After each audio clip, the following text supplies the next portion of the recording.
Hey folks, I'm going to share a story of failure and triumph with you today. Stay tuned.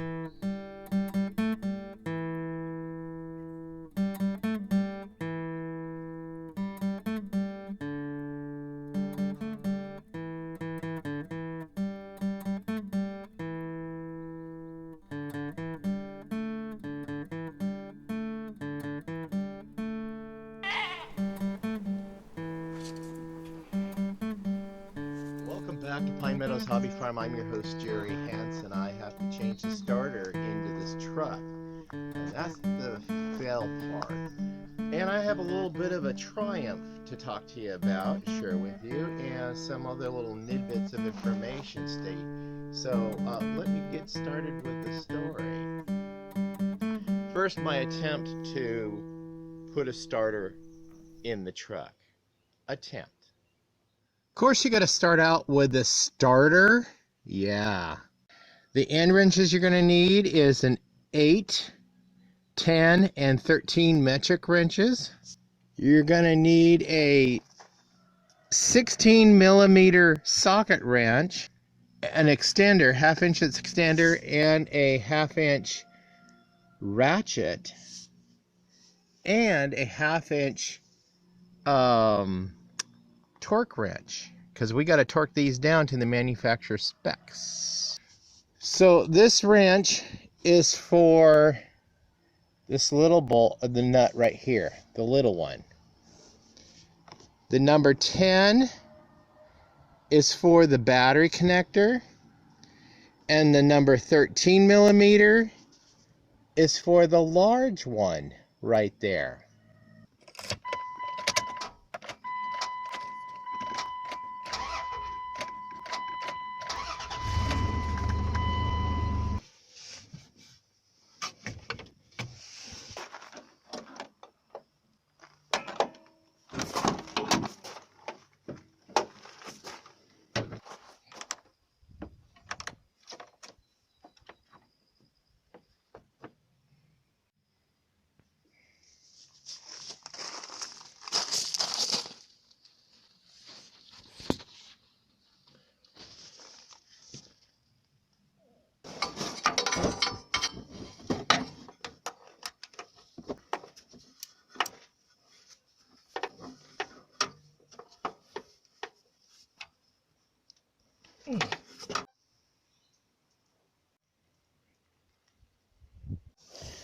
I'm not sure if I'm gonna be able to film this getting out. It's really tight in there.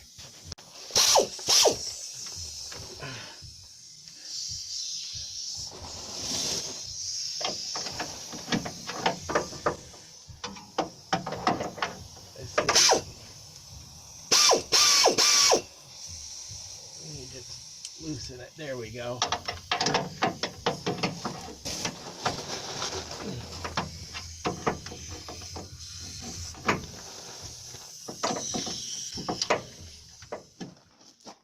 Okay, the starter got changed, but I have to admit a huge failure.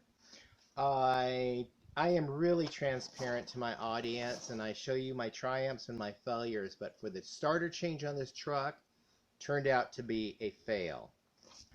And the reason why is because I just didn't have the right kind of tools to get the right dangle to the angle to the grip on the nuts that held that starter in place. I just couldn't get it. So I gave up. That's right, I gave up. And sometimes you just have to admit defeat and admit that you're over your head. So what I did is I took my pickup down to a mechanic 5 miles down the road, dropped it off at his house this morning, and I got to walk my ass off. I walked home 5 miles. It took me 2 hours to get home. I laid down and rested for about an hour, and he called and said it was ready, so I had my mother-in-law drive me down. Well, I drove down and had her follow me back, but this is probably the last time she's going to drive because she gives up her driver's license in 2 months on her birthday, and that's not going to happen again. But anyway, on my walk, yeah. Well, let me show you. So I had to drop my car off at my mechanic's down the road, about 2 miles. Hooked it and decided to time how long it takes me to walk a mile. Yeah, these old bones got me a 20-minute mile. How about that? A little backfiring and sputtering on the way, because at least the old gas pipes still work. A little hitch in my giddy up though. That knee is still a little bit sore, and yeah, I could feel the arthritis in the hip.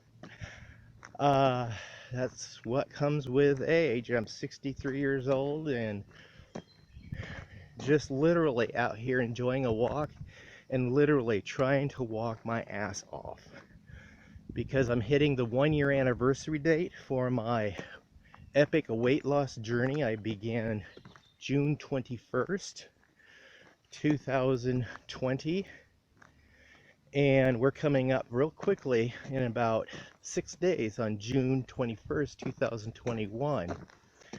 I want to achieve the greatest weight loss I possibly can. We'll see how well it goes. I am 8 pounds within my goal weight.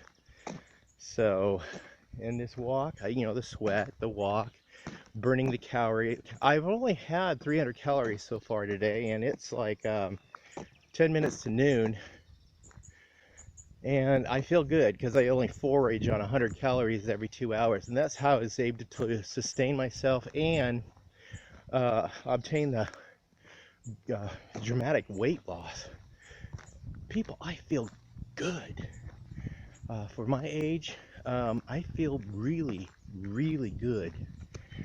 So just to give you some perspective on how much weight I've lost, check out last spring. Yeah, golly, this was me last spring.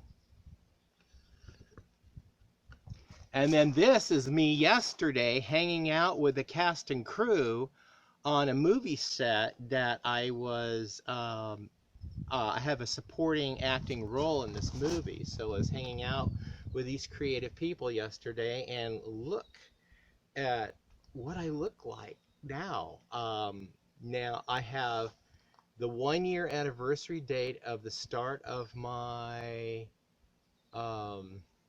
diet coming up, and I really wanted to lose some extra weight, so I decided to walk home and take that challenge, get some exercise, and just see how fit my body feels.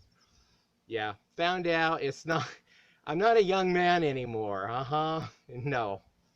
But with it all is said and done, the truck is fixed, the starter's complete, and I'm sorry I didn't get to show you a how-to video on how to pull that starter out. You kind of get the general concept. There's 2 nuts holding it in on the mounting brackets. You got to turn it out and remove the connecting points to all of the wiring, and then replace the wiring, and then twist the new unit back in and bolt it down, and be sure you torque it down appropriately. That's what he did. He did that for me, and yeah, I'm a happy camper. Got my truck back, losing my gut, trading in my 6-pack or my keg for a 6-pack. And we're going to continue doing the adventures here at Pine Meadows Hobby Farm. I'm your host, Jerry Hansen. This is Pine Meadows Hobby Farm. We're a frugal homestead tucked high in the Cascade Ranges of the Pacific Northwest. Please stay tuned to new videos. You can do that by subscribing and clicking that bell icon. That alerts you to new videos as I do upload them. Something else you could do for me is share our videos on your social media platforms. Helps us out. Leave a comment, and hey, be safe and always be kind. We'll see you guys in the next adventure. I'm gonna go dig a hole. Yeah, I gotta go clean out my pond. Bye-bye.